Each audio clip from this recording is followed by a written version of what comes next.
Hello, good morning, good morning, good morning.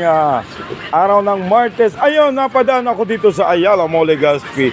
Ay, mayroon ng mga tupad from Dole. Ayun, talagang linilinisan nila itong kanto ng Ayala Mall. Pansinin nyo, sobrang dumi at marami ang nakuha nilang, ayun, yung from galing dito sa puno. Ayun, ay, kasarap ng umaga talaga nga pag ikaw ay gising kasi igalaw-galaw yan, guys. Tingnan mo tong mga Dole tupad. Ayun, nagkakaisa sila tungo sa kalinisan. Ayun, guys, kaya-ayang tingnan pag talagang malinis yung area. Ayun, pasalamat tayo sa mga na member nitong Doling ito. Natupad na ang mga kanilang mga pangarap kasi nga naman magpapasko, sana mahabol tong ngayong magdi-December 24, ay kailangan din ito ng panghanda sa Pasko. Sana ma-pay out kaagad ang kanilang sasahurin dito sa Dole. Ayan. Balisa ngayon, nandito na naman ako para mag-assist dito sa mga jeepney driver papuntang Albay, Daraga, diretso. Ayun, marangal na trabaho yun ang gawin natin, guys.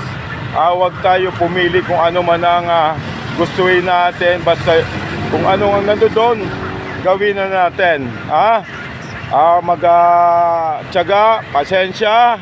Huwag maghangad ng sobra-sobra kasi nga naman, pag hindi mo nakamit, ikaw din ang mahirapan. Ayun, mangarap ka hanggang gusto mo pangarap yon.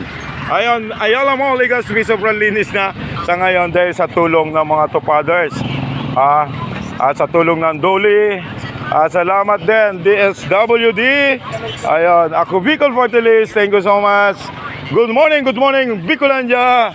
Ayun, maliwalas pa sa ngayon dito sa Barangay Kapantawan. Pero mamaya nito talaga pag mga rush hour, makikita nyo sobrang dami na ng masakyan. Of course, kailangan i-assist. Sa ngayon walang pasok ang mga estudyante kasi wala tayong matahan. Kasi nga dala ng sobrang ulan. Ayun, in-update na tayo na wala munang pasok. Kasi kawawa naman mga estudyante na babasa ang mga kanilang mga uniforme. Unang-una, yung mga sapatos nila. Ayun, good morning po. Ayun, guys, namamataan natin. Ayun, Mr. Malasakit, Senator Bongo. Ayun, bisyo ng serbisyo. Ayun, go!